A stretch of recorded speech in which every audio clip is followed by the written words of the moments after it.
नमस्कार दोस्तों, स्वागत है आपका हमारे चैनल आसान भाषा में। तो आज का हमारा टॉपिक है सोइल कंजर्वेशन। तो चलिए शुरू करते हैं। सबसे पहले हम पढ़ते हैं कि सोइल कंजर्वेशन होता क्या है।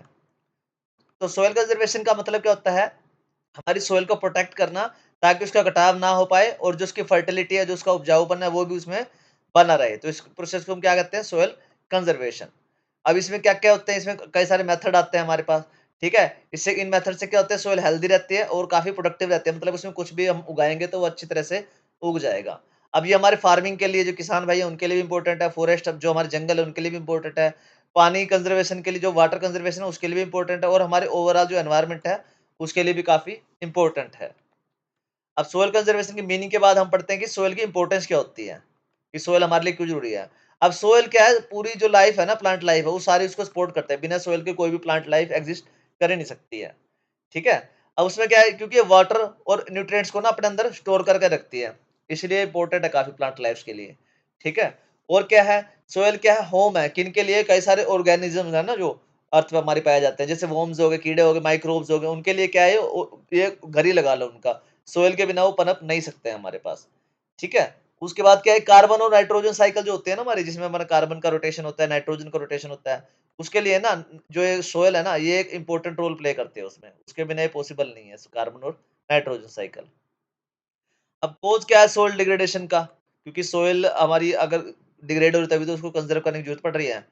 तो पहला कारण क्या आता है इसका, ओवर ग्रेजिंग बाय एनिमल्स, मतलब हमारे जो मवेशी होते हैं, जो चराए जाते हैं, ठीक है? वो क्या है, खुले मैदानों में उनको खुला छोड़ दिया जाता है, वो ज़्यादा खाने खाते चले जाते हैं, क्योंकि एनिमल्स इतने ज़्यादा हो गए ना, जो सिर्फ़ हमारे खाने के लिए पैदा करे जा रहे हैं, ठीक है? तो वो क्या करते हैं, सारे जो सारा खेत है उसको खा जाते हैं वो, तो जो क्या है, ओवर ग्रेजिंग हो जाती है वो। उतनी मतलब वहाँ पे घास उगती भी नहीं है, तो उसमें बाद में क्या है, वो रेगिस्तान जैसा बन जाता है।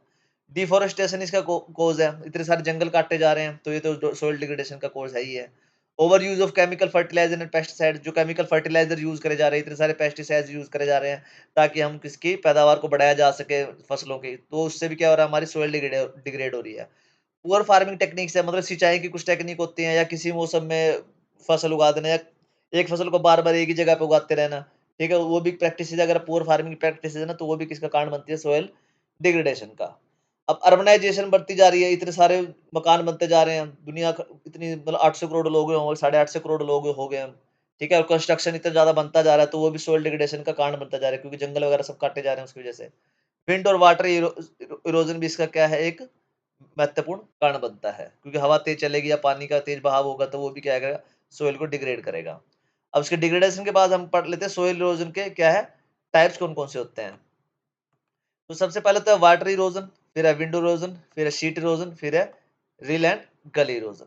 तो वाटर इरोज़न क्या होता है, जिसमें पानी, हमारा रेन वाटर क्या होता है, पानी जो ऊपर की सोइल है उसको कटा काट के ले जाता है, या जो उसके रिवर्स की वो होते हैं ना, ऊपर की जो सतह होती है, उसको क्या करता है, इरोज़ कर देता है, कटाव कर देता है उसका।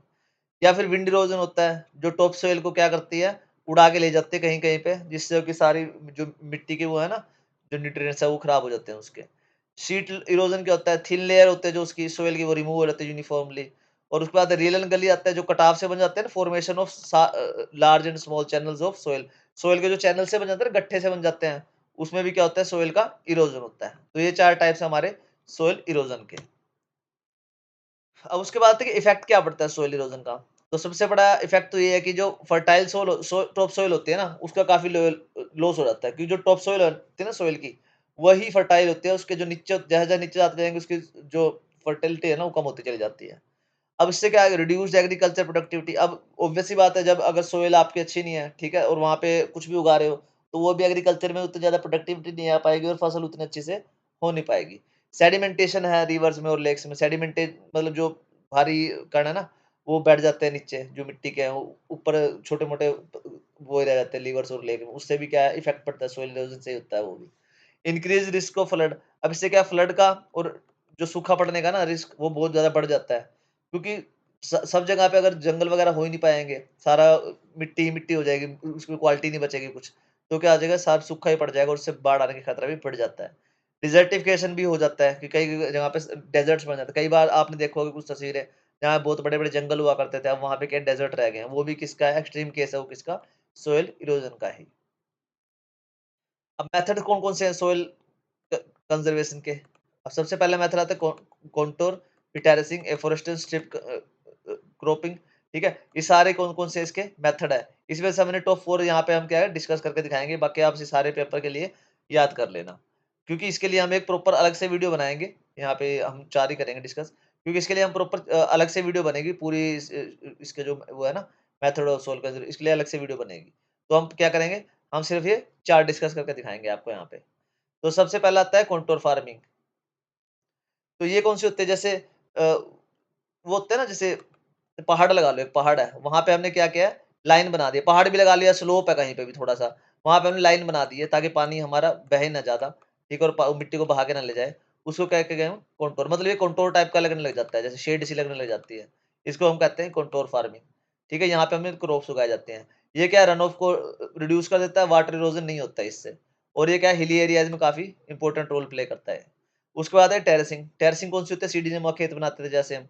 जैसे पहाड़ी इलाके में होता है ना, सीढ़ीनुमा खेत बना दिए, काट दिया ज़मीन को यहाँ से सीढ़ीनुमा खेत, फिर यहाँ पे काट दिया सीढ़ीनुमा खेत, यहाँ पे बन गया। स्लोप को क्या करता है, कट करा जाता है। अब डिफरेंस इसमें ये है, इसमें कटिंग नहीं होती, इसमें कटिंग करी जाती है। और क्या है, स्लो डाउन कर देता है वाटर के फ्लो को, जिससे हमारी मिट्टी बच जाती है, बहती नहीं है। प्रिवेंट करता है लैंडस्लाइड को और सोइल इरोजन को। ये भी काफ़ी अच्छी टेक्नीक है सोइल कंजर्वेशन की। उसके बाद आते हैं एफोरेस्टेशन। एफोरेस्टेशन सिंपल ही है, जैसे कि पहले बहुत सारे प्लांट और ट्रीज़ लगाए जाएँ, प्लांट्स लगाए जाएँ, ठीक है? जहाँ पे भी एम्प्टी लैंड था, वो ट्रीज़ क्या करेंगे, रूट्स को होल्ड करेंगे और वो सोइल को टुगेदर बाँध के रखेंगे, इकट्ठा बाँध के रखेंगे। उससे क्या होगा, इरोजन कम हो जाएगा और फर्टिलिटी उसकी बढ़ जाएगी। एक आते हैं स्ट्रिप क्रॉपिंग। इसमें क्या करते हैं, डिफरेंट क्रॉप्स को उगाया जाता है अल्टरनेटिव स्ट्रिप्स पे, ठीक है? जैसे यहाँ पे किसी और क्रॉप को उगा दिया, यहाँ पे किसी सेम फील्ड है, एक ही खेत है, उसमें अलग-अलग क्रॉप को उगा दिया गया अलग-अलग स्ट्रिप्स पे, पट्टी पे, ठीक है? इससे क्या होता है, रिड्यूस विंड और वाटर इरोजन दोनों उससे क्या होता है, रिड्यूस होता है। मान लो एक ऊँची फसल है, एक छोटी फसल है, तो पान हवा को भी रोकेगा वो, तो उससे क्या है कि विंड इरोजन भी कम होता है और वाटर इरोजन भी कम हो जाता है। और उससे क्या है, सोइल की जो इम्प्रूवमेंट है ना, कोई हेल्थ है, वो भी काफ़ी इम्प्रूव हो जाती है, क्योंकि बार-बार एक ही फसल लगाते रहोगे तो सोइल की क्या है, फर्टिलिटी कम हो जाती है काफ़ी। अब उसके बाद कोई गवर्नमेंट इनिशिएट भी है हमारे लिए, कुछ करे हुए गवर्नमेंट ने इनिशिएटिव लिए हुए हैं। तो इसमें सोइल हेल्थ कार्ड स्कीम लगाई हुई है इन्होंने, ठीक है? ये अलग-अलग एक्सप्लेन करने के लिए इनके अलग-अलग वीडियो बनी हुई है, ठीक है? वो आप देख सकते हैं जाके। नेशनल वाटरशेड डेवलपमेंट प्रोजेक्ट हो गया अपनी, राष्ट्रीय जो कृषि विकास योजना है वो भी बनाई गई है। मनरेगा वर्क्स करते हैं बंडिंग के लिए और एफॉरेस्टेशन की, बंडिंग मतलब जो सीढ़ीनुमा खेत में बनाए जाते हैं, ठीक है? बाँध से लगाए जाते हैं उसमें, ठीक है? तो ये काफ़ी काफ़ी सारे हमारे जो स्टेप्स हैं गवर्नमेंट ने लिए हुए हैं इसके लिए। अब हमारा रोल क्या बनता है इसमें, कि हमारे इंडिविजुअल का क्या रोल बनता है? हमें क्या करना चाहिए, ऑर्गेनिक मैन्योर खाद वगैरह आती है ना, जो कंपोस्ट होती है जो-सी, ठीक है? उसका यूज़ करना चाहिए ज़्यादा से ज़्यादा। हमें अवॉइड करना चाहिए कटिंग ट्रीज़, मतलब ज़्यादा इतने पेड़ नहीं काटने चाहिए कि हमारी सॉइल पे इफ़ेक्ट होना शुरू हो जाए। प्रैक्टिस करनी चाहिए कि क्रॉप को रोटेट कर के बार-बार अलग-अलग टाइप के क्रॉप को लगा-लगा के हमारी फसल को, मतलब खेत को यूज़ किया जाए। पार्टिसिपेट करना चाहिए अवेयरनेस कैंपेन्स में, जहाँ पे अवेयरनेस फैलाई जा रही हो सॉइल कंज़र्वेशन के लिए। वहाँ पे उन जैसे इवेंट्स में क्या करना चाहिए, कैंपेन्स में क्या करना चाहिए, पार्टिसिपेट करना चाहिए या सपोर्ट करना चाहिए इको फ्रेंडली फार्मिंग को। जहाँ भी इको फ्रेंडली फार्मिंग होती हो ना, जिस भी कंपनी में, उसको क्या करना चाहिए, उसमें सपोर्ट करना चाहिए। और एट द एंड सबसे एट द एंड हमें मतलब क्या करना चाहिए सबसे ज़्यादा, तो कि थोड़ी-सी जनसंख्या कम करनी चाहिए। जितनी जनसंख्या बढ़ते जा रही है ना, उसी वज़ह से सारा काम हो रहा है। अगर जनसंख्या ही कम हो जाएगी तो फिर इतने पंगे की ज़रूरत पड़ेगी नहीं। ओके बच्चों, thanks for watching. Please like, share and subscribe आसान भाषा में। अगर आपको टॉपिक पसंद आया तो प्लीज़ यार शेयर कर देना किसी के साथ, और टॉपिक में कोई डाउट हो तो प्लीज़ वो कमेंट करके आप पूछ सकते हैं।